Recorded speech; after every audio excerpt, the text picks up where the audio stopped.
evening, people. So what am I doing? Moving the beehive. So I just thought I'm going to move these bees, so I just thought I would take you through how to get moving the hive. So the best time of year to move a hive is in the winter. Usually in a winter cluster, move them, spring comes, they do an orientation flight, put them in a new location, brilliant.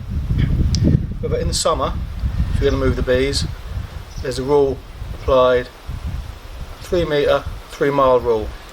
If you move the hive less than 3 metres, the bees will come back, find their hive. If you move more than 3 metres, less than 3 miles, they'll go back to where the hive was previously. Move more than 3 miles, they'll do orientation flights to the new location. So it turns out I'm moving these at 180 miles, so that's not going to be an issue. Now another issue you can get with moving bees in the summer is if you've got a huge population and your hive looks something like this, you're going to struggle to move it. Fortunately, or unfortunately, whichever way you want to look at it, this hive was queened for about 5 weeks, so there's not a huge population. So the first thing I need to do is clear the bees from these 2 supers into the brood box. Shouldn't be an issue. And then I need to make an entrance blocker. Now I'm using an anti-robbing underfloor entrance like this. So I'm going to take a piece of pallet wood and make an entrance blocker. But first things first is I'm going to clear the bees out of these supers into the brood box. I'll get my bee suit on now and we'll do that. So I'll put a bit of smoke just down there into the brood box.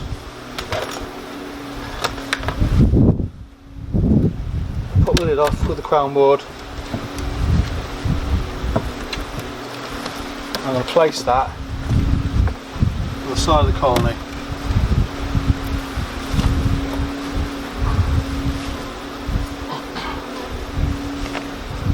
Put a minimal amount of smoke just onto that super, as there is uncapped honey in there. I don't want to taint the honey. I'll just pop the supers off and place them on top of the lid.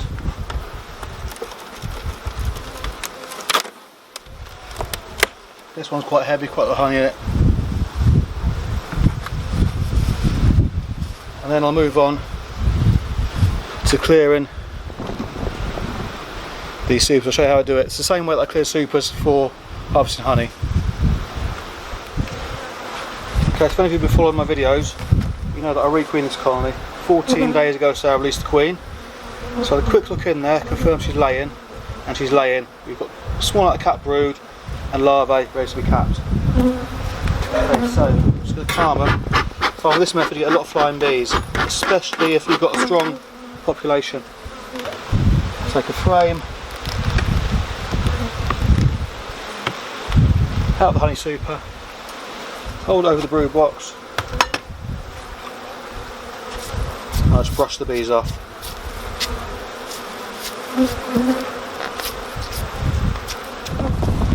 I'll then place that cleared frame back in. I'll repeat that process with every frame. Once you've got that cleared, it's important you put that somewhere the bees can't get it. So I'll take this away, pop this in the shed, come back, clear the second super. So that super's away. Another method you can use is you can have a box close by. As you've cleared the frames, put them in another box. Or a method that I used at the end of the spring to clear the supers for extraction is I had a sheet. As I've cleared the super, I've covered it with a sheet to stop the bees getting back to it again. So I'm going to put the queen excluder back on.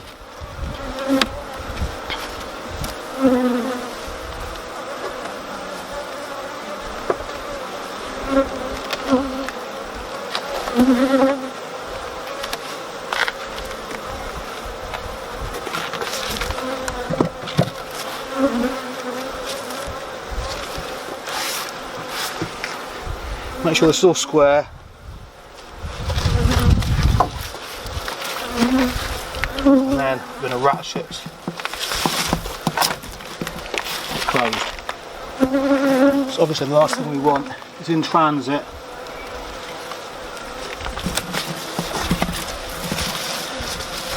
for this to fall apart.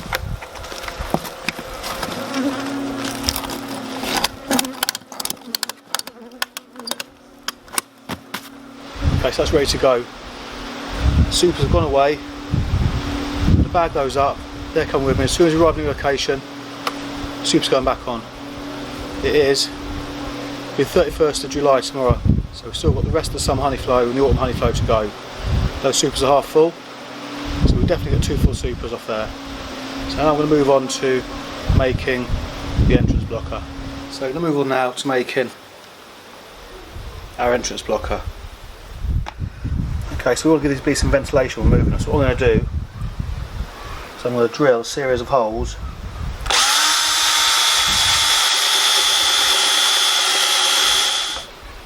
Okay, so I've been and drilled a series of holes along there. So the good thing with this on-floor entrance is I can give these plenty of ventilation. Then Ben and got some mesh.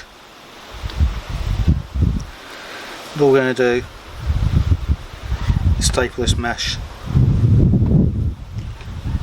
over these holes. There's a staple gun that I bought on Amazon earlier in the year.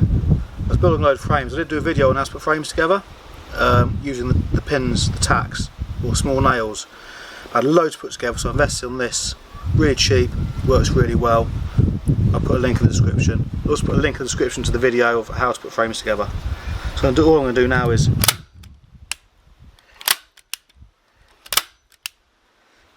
staple this mesh.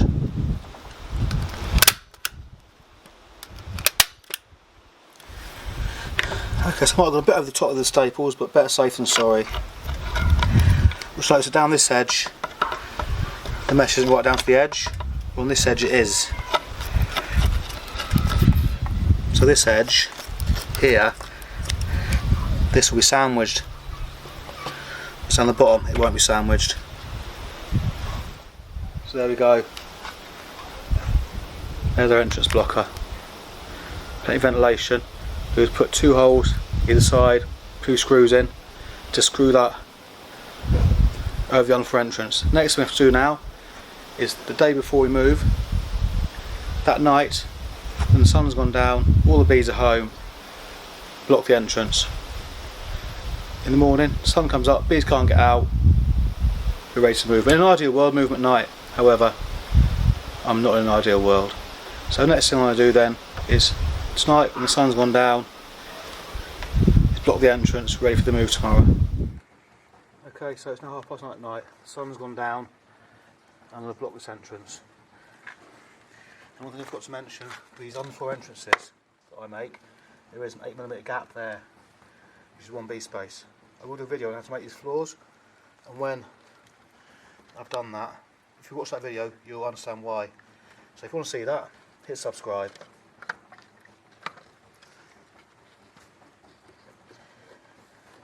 Make sure that's filling that 8mm bee space. It is.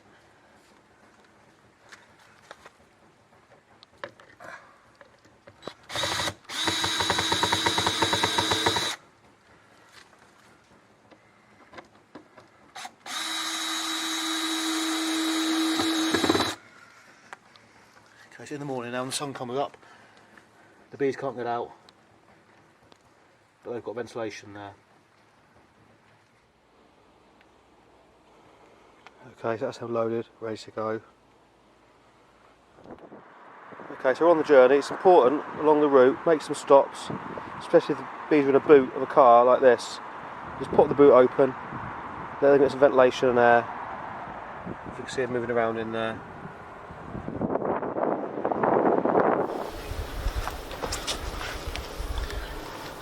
Okay, so upon arriving at your destination, the bees are all congregating at the entrance there. Well, they can't get out, they've been in there for 20 hours or so. So I'm going to release them. I'm going to take this off. What to bear in mind is choose your location, because when you take this entrance off, the bees will do an orientation flight to this location. If you then decide tomorrow or the next day, oh, I want them over there, it's a bit late. So I'm going to let these out now.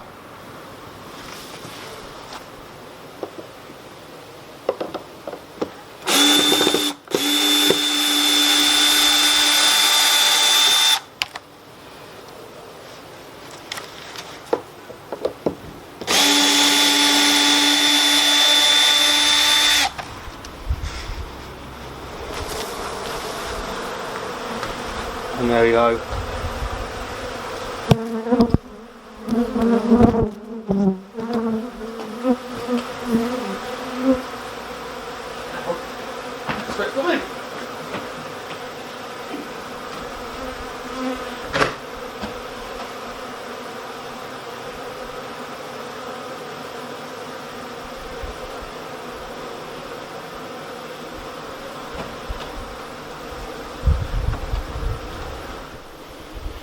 As soon as I released them, a load of bees buzzed out and a few of them did kind of go for me.